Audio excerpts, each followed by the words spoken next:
네, 오늘 주신 말씀은 열왕기상 11장입니다. 11장에서 11절부터 13절까지 말씀을 제가 봉독하겠습니다.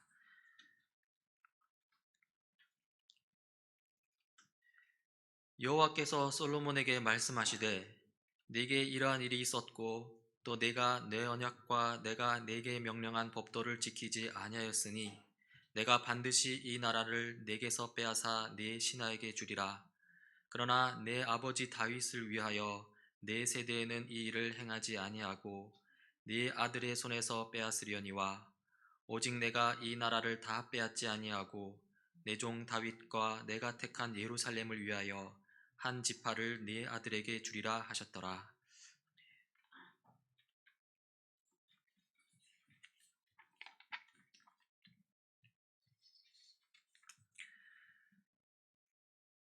솔로몬 왕은 이방 여자들을 좋아했습니다. 우리가 이미 살펴보았듯이 이집트 바로의 딸 말고도요, 모압 사람의 여자, 암몬 사람의 여자, 에돔 사람의 여자, 시돈 사람과 헷 사람의 여자, 이렇게 많은 이방 여자를 후궁으로 맞아들었습니다. 당연히 하나님께서는 이 솔로몬의 이러한 모습을 반기지 않으셨습니다. 싫어하셨습니다. 솔로몬의 이런 모습에 대해서 열왕기서 저자는 이렇게 기록합니다. 주님께서 일찍이 이 여러 민족을 두고 이스라엘 자손에게 경고하신 일이 있다. 너희는 그들과 결혼을 하고자 해서도 안 되고 그들이 청혼하여 오더라도 받아들여서는 안 된다. 분명히 그들은 너희의 마음을 그들이 믿는 신에게로 기울어지게 할 것이다 하고 말씀하셨다. 그런데도 솔로몬은 외국 여자들을 좋아하였으므로 마음을 돌리지 못하였다.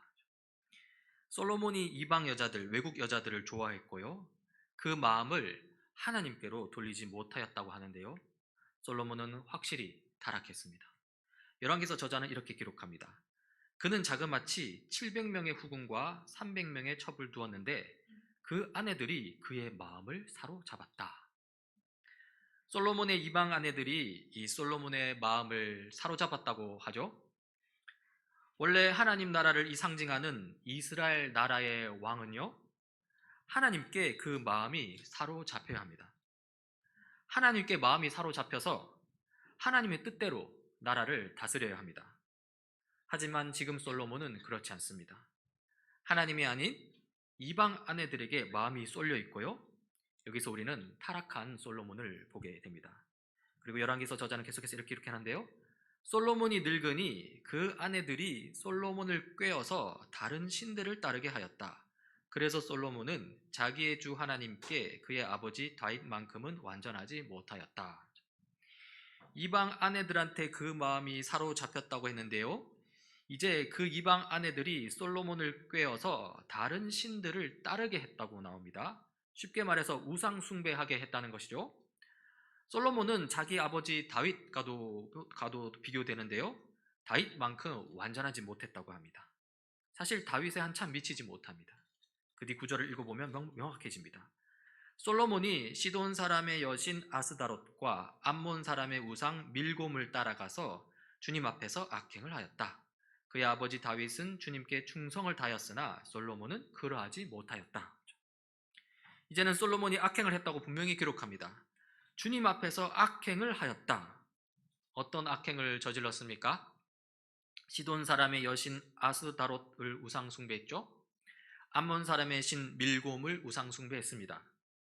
이 하나님 나라를 상징하는 이스라엘 나라의 왕이 그러했다고는 믿기지 않습니다. 더군다나 그 유명한 솔로몬이 그랬다는 게 믿기지 않습니다. 솔로몬을 향한 열왕기서 저자의 지적은 여기에 그치지 않습니다. 다음 구절 보십시오. 솔로몬은 예루살렘 동쪽 산에 모압의 혐오스러운 우상 그모스를 섬기는 산당을 짓고 암몬 자손의 혐오스러운 우상 몰렉을 섬기는 산당도 지었는데 그는 그의 외국인 아내들이 하자는 대로 그들의 신들에게 향을 피우고 제사를 지냈다. 이 솔로몬은 하나님의 거룩한 성전만 지은 게 아닙니다. 방금 읽은 본문에 따르면 무엇도 지었다고 나오죠? 모압의 혐오스러운 우상 그모스를 섬기는 산당을 지었다고 나옵니다. 암몬 자손의 혐오스러운 우상 몰렉을 섬기는 산당도 지었다고 나옵니다. 쉽게 말해서 우상을 위한 신전을 지었다는 것입니다. 어디다가 그 신전을 지었다고 하면요, 바로 예루살렘 동쪽 산에다가 지었다고 합니다. 추측건대 이 솔로몬은 예루살렘 도성 주위에다가 자기 이방 아내들을 위해 여러 개의 산당, 이 우상을 위한 신전을 지었을 가능성이 아주 큽니다. 벌써 두 개나 나왔죠. 이러니 참으로 실망스럽고 또 안타깝습니다. 이스라엘 역사상 가장 화려하고 찬란한 그런 성전을 지은 솔로몬입니다. 그런 솔로몬이 이제 우상들을 위한 신전을 짓고 있다니 말입니다. 특히 솔로몬은 이방 아내들을 위한 우상 신전을 짓는 것에 그치지 않고요, 그의 아내들을 따라서 이 아내들이 하자는 대로 아내들의 여러 우상들에게 향을 피우며 제사를 지냈다고 합니다. 그러니까 우상 숭배, 예배를 한 겁니다. 여기서 우리는 이 혐오스럽다는 표현에 주목해 볼 수 있는데요, 우상신들을 향해 성경은 혐오스러운이라는 표현을 사용했습니다. 모압의 우상 그모스가 혐오스럽다고 했고요, 또 암몬의 우상 몰렉도 혐오스럽다고 하죠. 사실 상당히 강한 표현인데요, 그럴 만한 이유가 있습니다. 이 레위기 18장입니다. 너는 너의 자식들을 몰렉에게 희생 제물로 바치면 안 된다. 그렇게 하는 것은 너의 하나님의 이름을 더럽게 하는 일이다. 나는 주다. 이방 족속의 뿌리 깊은 이 우상 숭배에는 이 자기 자식을 불에 태워 바치는 의식도 있었습니다. 자기의 가장 소중한 것을 바치면 더 좋은 것을 줄 거라는 그런 어떤 잘못된 욕망의 행동이죠. 이 살아있는 어린 아이를 이 벌겋게 달아올라 있는 우상의 커다란 손 위에다가 올려놓으면 그 아이는 고통스럽게 몸부림치면서 죽어가는 것입니다. 정말 혐오스럽습니다. 솔로몬이 이런 인신 제사까지 허용했을까요? 확실치는 않습니다. 하지만 솔로몬 이후에 이스라엘 왕들 중에 이런 일을 했다는 이 성경 기록이 있습니다. 유다 왕 아하스는 이스라엘의 왕들이 걸어간 길을 걸어갔고 자기의 아들을 불에 태워 제물로 바쳤다. 이것은 주님께서 이스라엘 자손이 보는 앞에서 쫓아내신 이방 민족의 역겨운 풍속을 본받던 행위였다. 또 있습니다. 유다 므낫세 왕은 자기의 아들들을 불살라 바치는 일도 하고 악령과 귀신을 불러내어 물어보기도 하였다. 이렇게 하여 그는 주님께서 보시기에 악한 일을 많이 하여 주님께 진노하시게 하였다. 이 모든 이 혐오스러운 우상 숭배의 시작에는 이 솔로몬이 있습니다. 솔로몬이 이방 우상들의 신전을 지었고요, 이것은 이후 이스라엘 전체 역사에 그대로 남아서 이스라엘을 좀먹고 이스라엘을 망가뜨리게 됩니다. 그런데 이렇게 타락한 솔로몬이지만요, 하나님은 쉬이 포기하지 않으셨습니다. 솔로몬을 설득하려고 하셨습니다. 열왕기서 저자는 이렇게 기록합니다. 이와 같이 솔로몬의 마음이 주 이스라엘의 하나님을 떠났으므로 주님께서 솔로몬에게 진노하셨다. 주님께서는 2번씩이나 솔로몬에게 나타나셔서 다른 신들을 따라가지 말라고 당부하셨지만 솔로몬은 주님께서 하신 말씀에 순종하지 않았다. 솔로몬의 마음이 하나님을 떠났고요, 솔로몬은 우상 신전을 짓고 또 우상에게 절을 하셨지만요, 그러나 하나님은 곧바로 솔로몬을 포기하진 않으셨습니다. 솔로몬에게 2번씩이나 나타나셨다고 하죠. 그렇게 나타나셔서 우상 숭배하지 말라고 당부하셨습니다. 하지만 솔로몬은 주님의 말씀에 순종하지 않았고요, 결국 솔로몬의 불순종과 타락 때문에 이 위대했던 통일 이스라엘이 나중에 두 나라로 분열되고 맙니다. 남유다와 북이스라엘로 분열되고 말지요. 11절부터입니다.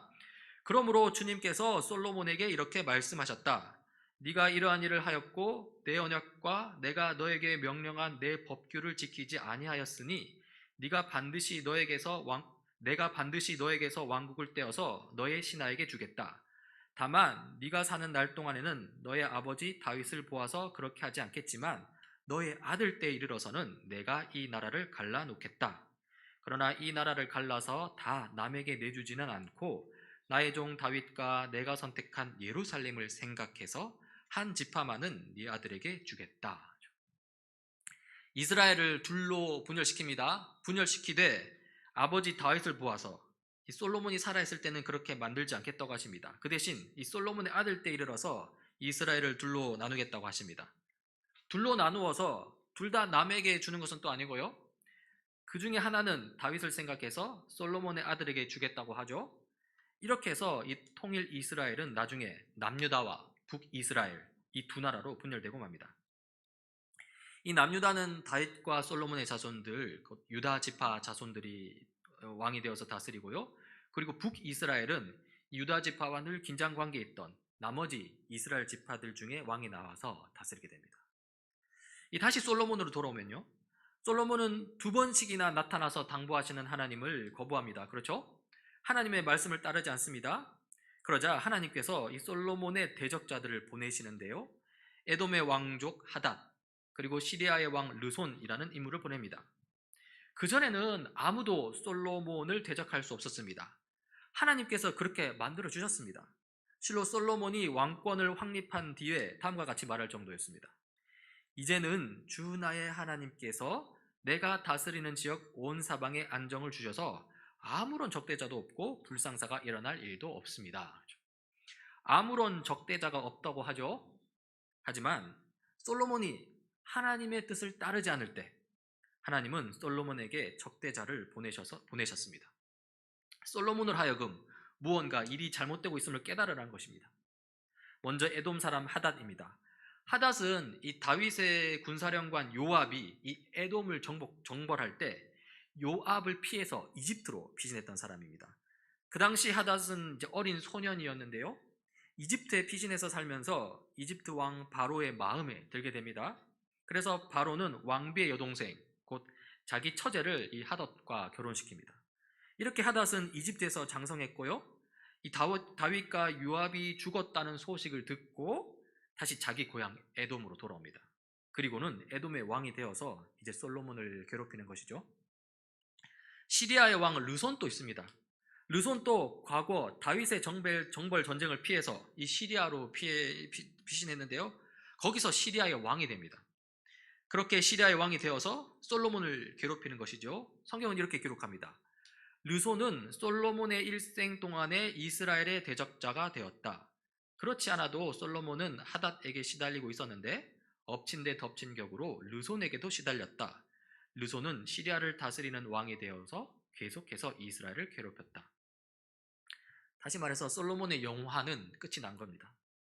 다윗의 정복 전쟁으로 잠잠해졌던 이방 나라 왕들이 솔로몬의 타락과 더불어서 다시 전면에 등장하는 것이죠. 이것은 하나님께서 하신 것입니다. 하나님께서 하닷을 들어 사용하시는 것이고요. 하나님께서 르손을 들어 사용하시는 것입니다. 목적은 분명합니다. 솔로몬의 타락에 대한 심판, 징벌과 징계입니다. 그런데 이뿐만이 아닙니다. 솔로몬에게는 더 심각한 대적자가 생깁니다. 그 이름은 여로보암인데요. 여로보암은 원래 솔로몬의 신하였습니다. 성경은 여로보암이 반기를 들 때의 상황을 이렇게 기록합니다. 여로보암이 왕에게 반기를 든 사정은 이러하다. 솔로몬이 밀로를 건축하고 그의 아버지 다윗성에 갈라진 성벽 틈을 수리할 때이다. 그 사람 여로보암은 능력이 있는 용사였다. 솔로몬은 이 젊은이가 일 처리하는 것을 보고는 그에게 요셉 가문의 부역을 감독하게 하였다. 이 성경 구절을 보면 이 솔로몬이 밀로 궁전을 건축하고 또 성벽을 수리할 때입니다. 한창 건축 사업을 할 때죠. 이때 여로보암은 이 솔로몬의 인정을 받습니다. 그래서 부역 감독관으로 일하게 됩니다. 어떻게 보면 여로보암은 이 솔로몬에게 불만을 품을 이유가 없어 보입니다. 인정받았으니까요. 그런데 그 다음 구절을 보십시오. 이렇습니다. 그 무렵에 여로보암이 예루살렘에서 나오다가 길에서 실로의 아히야 예언자와 마주쳤다. 아히야는 새 옷을 걸치고 있었고 들에는 그들 둘만 있었는데 이 아히야 선지자는 그가 입고 있는 새 옷을 찢어서 12조각을 내고 여로보암에게 말하였다. 그 무렵이라고 했습니다. 그러니까 한창 밀로를 건축하고 성벽을 수리하던 건축 사업을 계속하던 그때를 가리키죠. 그리고 이 무렵에 여로보암은 한 선지자를 만나게 되는데요. 아히야였죠. 이 아히야 선지자가 여로보암과 단 둘이 있을 때 새 옷을 12조각 내고는 그리고 계속 말을 이어갑니다. 12조각은 그대가 가지십시오. 10조각은 그대가 가지십시오. 주 이스라엘의 하나님께서 그대에게 이렇게 말씀하셨습니다. 자, 내가 솔로몬의 왕국을 찢어서 10지파를 너에게 준다. 그리고 한 지파는 내 종 다윗을 생각해서 그리고 이스라엘의 모든 지파 가운데서 내가 선택한 성읍 예루살렘을 생각해서 솔로몬이 다스리도록 그대로 남겨둔다. 이 새 옷을 12조각 낸 것은 이스라엘 12지파를 상징합니다. 그 중에 10조각을 여로보암에게 준 것은 이스라엘 10지파를 이제 여로보암에게 주겠다는 것이죠. 자, 그러면 성경은 왜 여기서 이 무렵을 말하는데요. 왜 이 무렵을 말하고 있을까요? 왜 이 무렵에 이때 여로보암과 선지자를 만나게 해서 여로보암에게 나머지 10지파를 주겠다고 한 것이냐는 말입니다. 왜일까요? 왜 그 표현을 써가지고 했을까요? 여기서도 우리는 이 솔로몬의 타락상을 볼 수 있습니다. 그게 뭡니까? 바로 솔로몬의 대규모 건축 사업입니다. 솔로몬은 이 성전을 짓는 데에만 그치지 않았고요. 그 성전보다 규모가 배가 되는 왕궁을 짓는 데도 힘을 쏟았습니다. 뿐만 아닙니다. 바로의 땅, 곧 이방 아내를 위해 궁전을 지었다고도 하고요. 또 앞서 살펴보았듯이 이방 아내들을 위해 우상 신전을 또 여러 개 지었습니다. 이 정도의 건축 사업을 진행하려면요, 엄청나게 많은 인력이 요구됩니다. 그게 다 어디서 왔겠습니까? 바로 백성들을 끌어다 쓴 것입니다. 이스라엘 백성 입장에서 성전을 지을 때는 어느 정도 보람이 있습니다. 사실 영광스럽죠, 성전을 지을 때는. 그러나 왕궁을 크게 짓고 또 이방 아내를 위한 궁전을 또 짓고 급기야 이방 여인들의 우상 신전을 짓는 데까지 동원이 되면요, 불만이 극에 달할 수밖에 없습니다. 그리고 여로보암은 그런 불만 가득한 이스라엘 백성의 부역을 통제하던 감독하던 감독관이었습니다. 여로보암은 이스라엘 백성의 불만을 분명히 들었을 테고요. 또 솔로몬도 인정한 능력 있는 인재였기 때문에 어느 정도 야망을 가질 수 있는 그런 사람이었습니다. 그리고 그 여로보암에게 하나님께서 선지자를 보내셔서 이스라엘 10지파를 주시겠다고 한 것이죠. 에돔의 하닷, 시리아의 르손, 그리고 여로보암. 솔로몬의 나라는 이제 더 이상 평화로운 나라가 아닙니다. 우상 숭배에 빠져서 우상 숭배자들이 하듯이 권력에 취하고 힘을 추구한 솔로몬은요, 자기가 추구한 대로 힘과 힘의 대결로 빠져듭니다. 다 자업자득입니다. 지금까지 우리는 이 열왕기서 저자의 눈으로 이 솔로몬을 바라보았는데요. 이 솔로몬에 대해서 상당히 비판적이죠. 저번 시간에도 말씀드렸는데 이 열왕기서 저자로서는 당연한 것입니다. 열왕기서 저자는 이 분열된 이스라엘 나라가 결국 뒤에 멸망하게 된 때에 활동한 사람입니다. 더 구체적으로 말하자면 바벨론 제국의 포로로 잡혀가던 때에 활동한 사람입니다.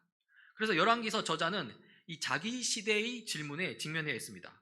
그러니까 왜 하나님 나라를 상징하는 이스라엘 나라가 우상 숭배하는 이방 나라 바벨론에게 멸망당해야 하는가? 그 질문에 직면하게 되어야 되는 것이죠. 왜 하나님의 백성을 상징하는 이스라엘 백성이 우상 숭배하는 이방 나라 바벨론의 포로가 되어야 하는가? 묻게 된다는 것입니다. 그리고 그 질문에 대한 답을 이 열왕기서 저자가 스스로 합니다. 여러 곳에 나오는데요, 한 군데만 살피자면 이렇습니다. 그러므로 주님께서 솔로몬에게 이렇게 말씀하셨다. 네가 이렇게 일을 하였고 내 언약과 내가 너에게 명령한 내 법규를 지키지 아니하였으니 내가 반드시 너에게서 왕국을 떼어서 너의 신하에게 주겠다. 질문에 대한 왜 이렇게 멸망당하는가, 왜 포로로 잡혀가야 되는가에 대한 질문에 대한 답이 무엇입니까? 하나님의 법을 지키지 않았기 때문입니다. 하나님의 법을 지키지 않았기 때문에 이스라엘 나라가 분열되었고요. 또 하나님의 법을 지키지 않았기 때문에 결국 이스라엘 나라가 멸망하게 되었고요. 하나님께 불순종했기 때문에 이스라엘 백성이 포로로 끌려가게 되었다는 것이죠. 결국 포로로 끌려가는 상황 속에서 이 열왕기서 저자는요, 이 하나님의 법을 지키지 않았기 때문에 이 지경이 되었으니 이제 정신 차리고 하나님의 법을 지키자는 것입니다. 하나님의 뜻과 명령을 따르자는 것입니다. 그러면 하나님께서 우리를 회복시켜 주실 것이라고 외치는 것이죠. 이렇게 열왕기서 저자는 이렇게 기록합니다.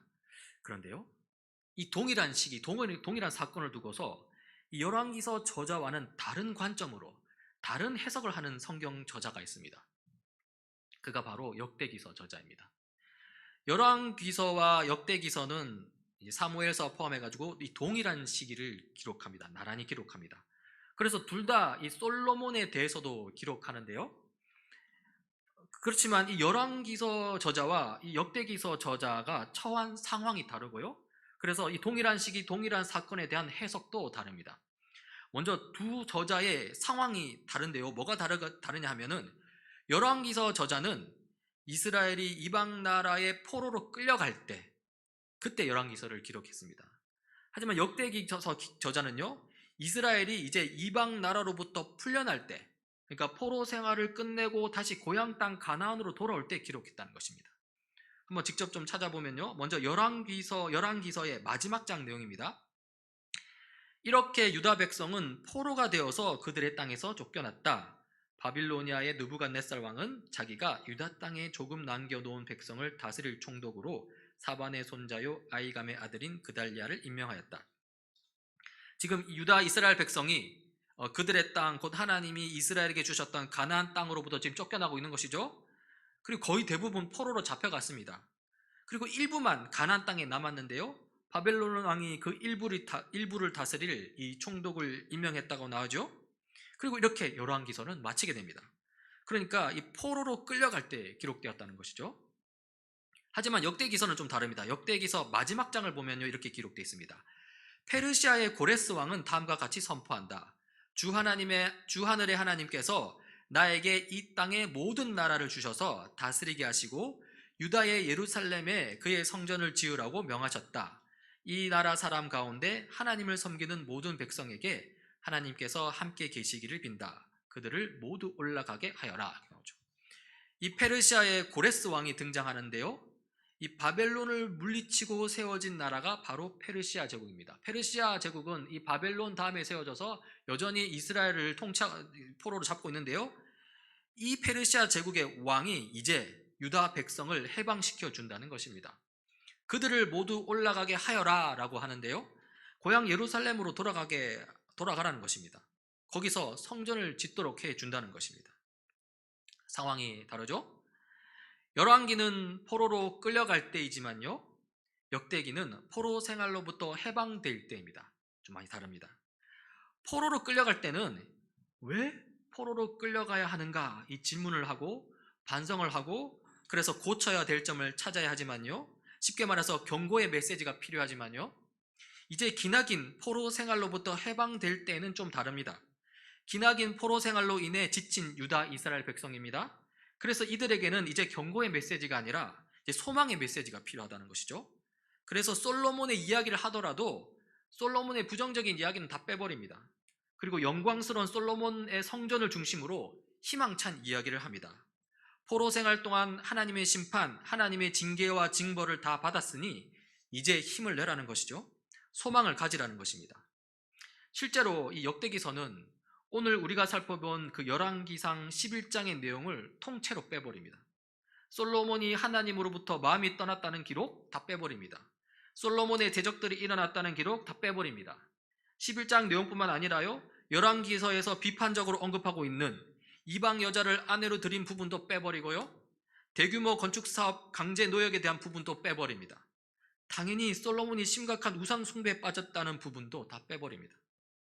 그렇게 해서 솔로몬이 잘한 것만 기록합니다. 역대기서는 성전 건축의 이야기를 중점적으로 아무래도 기록하겠죠. 물론 그렇게 하는 이유가 있습니다. 앞서 말씀드렸다시피 비록 포로 생활로부터 해방되었지만 이미 많이 지친 상황이고요, 그렇게 지쳐버린 이스라엘 백성에게 소망이 필요하기 때문입니다. 여러분, 이제 우리를 한번 돌아봅시다. 방금 우리는 열왕기상 11장을 중심으로 이제 열왕기의 관점을 봤고요, 또 그리고 역대기서의 관점을 살펴보았습니다. 열왕기서는 아까 우리가 본 그 11장을 중심으로 신랄하게 이스라엘의 상황을 비판했다면요, 역대기서는 열왕기상 11장에 해당하는 내용을 아예 빼버렸습니다. 그리고 은혜와 소망으로 가득 채웁니다. 하나는 채찍질을 한다면요, 다른 하나는 채찍질을 그치고 당근을 준다는 것입니다. 그러면 이 두 관점 중에 오늘날 우리에게 요청되는 관점은 무엇일까요? 하나씩 볼까요? 열왕기서의 관점은 이 경고의 메시지가 우선시됩니다. 죄의 역사를 그치라는 것이죠. 하나님의 명령을 지키라는 것입니다. 우리는 참으로 세속화된 시대를 살고 있습니다. 하나님을 우리 중심에 두기보다는요, 하나님을 우리 삶의 이 주변부로 밀어냅니다. 그리고 하나님이 떠난 내 중심에 이 다른 것들을 모셔둡니다. 그게 바로 우상인데요, 이 돈과 성공이 될 수 있고요, 또 사랑받음과 인정받음이 될 수 있고요. 또 권력과 성취가 될 수 있고요. 이렇게 많은 것들이 우상이 될 수 있습니다. 실로 우리는 우상 숭배의 시대를 살고 있습니다. 이 우상들은 우리를 속이는데요. 자기들이 진정으로 우리를 충만하게 해줄 수 있다고 속이죠. 그래서 끊임없이 우상을 추구하도록 이끕니다. 돈과 성공을 끊임없이 추구하게 하고요. 사랑과 인정을 끊임없이 갈구하게 하고요. 권력과 성취를 끊임없이 바라보게 합니다. 하지만 이런 우상들은 결코 우리를 충만하게 채울 수 없습니다. 오히려 우리를 지치게 만들고요. 그리고 절망감에 빠지게 하고요. 결국에는 허무함 속으로 우리를 밀어넣습니다. 삶의 목적도 삶의 의미도 잃어버리는 것이죠. 이 열왕기서의 이 솔로몬이 그의 인생 말년에 이렇게 시와 노래를 지어 기록합니다. 전도서 말씀인데요. 다윗의 아들 예루살렘 왕 전도자의 말이다. 다윗의 아들이라고 그러죠. 솔로몬을 가리키겠죠. 전도자가 말한다. 헛되고 헛되다. 헛되고 헛되다. 모든 것이 헛되다. 사람이 세상에서 아무리 수고한들 무슨 보람이 있는가. 이 우상 숭배를 아주 지독하게 경험한 솔로몬의 고백입니다. 모든 것이 헛되다는 것이죠. 지쳤고요. 절망감에 빠졌고요. 그리고 허무함 속에서 모든 것이 헛되다고 외치고 있습니다. 물론 전도서는 모든 것이 헛되니 그냥 헛되게 살아라 라고 끝내지는 않습니다. 이 전도서 마지막 장절인데요. 이렇습니다. 할 말은 다 하였다. 결론은 이것이다. 하나님을 두려워하여라. 그분이 주신 계명을 지켜라. 이것이 바로 사람이 해야 할 의무다. 열왕기서 저자는 솔로몬이 하나님의 계명, 하나님의 율법을 지키지 않았다는 것을 크게 문제 삼았죠. 그래서 전도서도 이렇게 말합니다. 하나님이 주신 계명을 지켜라. 그것이 바로 사람이 해야 할 의무다. 어쩌면 전도서도 열왕기서의 관점으로 기록된 책이라고 할 수 있습니다. 이렇듯 우리는 우상 숭배를 조심해야 합니다. 하나님을 내 삶의 주변부로 몰아내는 세속화를 조심해야 합니다. 그리고 하나님을 다시 우리 중심에 모셔야 합니다. 하나님의 뜻이 내 삶을 이끌어 가도록 해야 한다는 것이죠. 그리고 한편으로 역대기서 관점이 있는데요. 역대기서의 관점에서는 이 소망의 메시지가 우선시됩니다. 이 죄책감에서 이제 빠져나오라는 것이죠. 충분히 또는 어느 정도 징벌을 받았으니 이제 소망을 품으라는 것입니다. 그리고 힘을 내라는 것입니다. 이제 은혜와 구원의 역사를 살라는 것입니다. 열왕기서가 이 죄의 역사를 강조한다면 역대기서는 은혜의 역사를 강조합니다. 자, 우리는 이 두 가지 관점 중에서 무엇을 취해야 할까요? 상황마다 다르겠지만요. 그러나 사실 이 두 관점 모두 필요합니다. 열왕기서의 관점만을 취할 수는 없고요. 또 역대기서의 관점만을 취할 수도 없습니다. 이 두 관점은 서로가 서로를 지지하고 보완하고 그리고 연합합니다. 이 연합을 결합을 완전하게 보여주는 사건이 바로 예수 그리스도의 십자가 사건입니다. 여러분, 예수님의 십자가를 한번 생각해 보십시오. 예수님께서 왜 십자가의 사형틀에 매달리셨습니까? 바로 우리 죄 때문에 매달리셨습니다. 하나님의 율법을 지키지 않고 하나님의 뜻에 불순종하는 우리 때문에 우리 대신 십자가에 매달리신 것이죠. 이 십자가는 철저히 죄의 역사를 보여주고요. 이런 면에서 하나님의 심판, 하나님의 징벌과 징계를 보여주는 열왕기서의 관점을 취합니다. 한편 이 예수님은 누구를 위해 십자가의 사형틀에 매달리셨습니까? 바로 우리를 위해 십자가에 매달리셨습니다. 예수님께서 우리 대신 죄의 형벌을 받으셨고요. 그래서 예수님을 믿는 우리는 더 이상 죄의 형벌을 받지 않습니다. 이 십자가는 철저히 은혜의 역사를 보여주고요. 이런 면에서 하나님으로부터 주어지는 소망을 보여주는 역대기서의 관점을 취한다고 볼 수 있죠. 사도 바울은 이 두 관점을 한 문장으로 적절하게 표현했는데요. 로마서 5장 20절입니다. 그러나 죄가 많은 곳에 은혜가 더욱 넘치게 되었습니다. 죄가 많다는 것은 말하자면 열왕기서의 관점이라고 할 수 있겠죠. 그리고 은혜가 더욱 넘치게 되었다는 것은 역대기서의 관점이라고 할 수 있습니다. 그런데 로마서 5장 20절은 이 죄와 은혜의 관계를 어떻게 설정합니까? 죄가 많은 곳에는 은혜가 없어 이렇게 합니까? 아니죠. 죄가 없어야 은혜가 많아 이렇게 합니까? 그것도 아니죠. 죄가 많은 곳에 오히려 은혜가 넘치게 되었다고 합니다. 죄와 은혜를 한데 묶습니다. 그리고 이것이 바로 십자가의 관점입니다. 사실 우리는 이 열왕기적 관점과 역대기적 관점, 이 죄의 관점과 은혜의 관점, 이 두 가지 사이를 왔다 갔다 합니다. 사실 이 두 관점을 우리 안에서 이게 하나로 묶기가 참 쉽지 않습니다. 자꾸 어느 한쪽으로 이렇게 치우치게 되는 것이죠. 이것이 우리의 현실인데요. 자, 그러면 우리는 어떻게 할까요? 어떻게 하면 좋을까요? 제가 추천하기로는요, 이 두 관점 사이를 부지런히 왔다 갔다 해야 된다는 것입니다. 한 곳에 머물면 안 됩니다. 한편으로는 죄의 관점에만 머물러서 깊은 죄책감과 절망감에 빠져서도 안 되고요.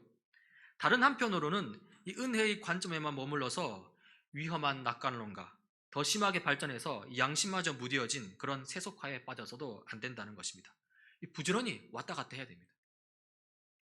여러분 한번 이렇게 생각해 보십시오. 우리가 높은 외줄에 서 있다고 한번 생각해 보십시오. 가만히 서서 이 균형을 지금 잡고 있다는 것입니다. 지금 그렇게 가만히 움직이지 않고 서 있는데요.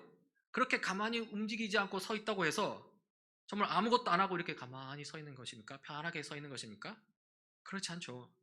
왼쪽으로 기울어지려고 하면 우리 온몸의 근육을 미세하게 막 움직여가지고 오른쪽으로 약간 이렇게 틀죠. 그리고 오른쪽으로 기울어지려고 하면 또 이렇게 막 이렇게 해가지고 이렇게 왼쪽으로 이렇게 틀죠. 그러니까 겉보기에는 가만히 있는 것 같지만 그 안에 우리의 어떤 몸의 상태를 보면 결코 그렇지 않습니다. 결코 긴장을 늦출 수 없는 상태인 것이죠. 그리고 우리의 삶이 그렇습니다. 주님 다시 오시기 전까지 하나님 나라 시민으로서 세상 나라에 발딛고 사는 우리는요, 긴장의 삶을 살 수밖에 없습니다. 이것이 바로 우리 그리스도인에게 주어진 현실이고요, 그리고 우리의 사명입니다. 네, 예수님 다시 오시기 전까지 긴장되는 삶, 이 거룩한 불편한 삶을 기꺼이 받아들이는 우리 모두가 되기를 바랍니다. 그러면서 더욱더 예수님 다시 오시기를 갈망하는 우리가 되길 바랍니다. 우리 기도하시겠습니다. 하나님 아버지, 오늘 말씀을 통해 우리 삶의 영적 치열함을 보게 됩니다. 결코 긴장을 내려놓을 수 없고 결코 편안함에 안주할 수 없는 삶임을 보게 됩니다. 주님, 우리를 도와주시옵소서. 십자가를 묵상하며 죄를 알고 은혜를 깨닫는 삶, 은혜를 깨닫고 죄를 이기는 삶을 놓치지 않게 하옵소서. 우리 주 예수 그리스도 이름으로 기도드립니다. 아멘.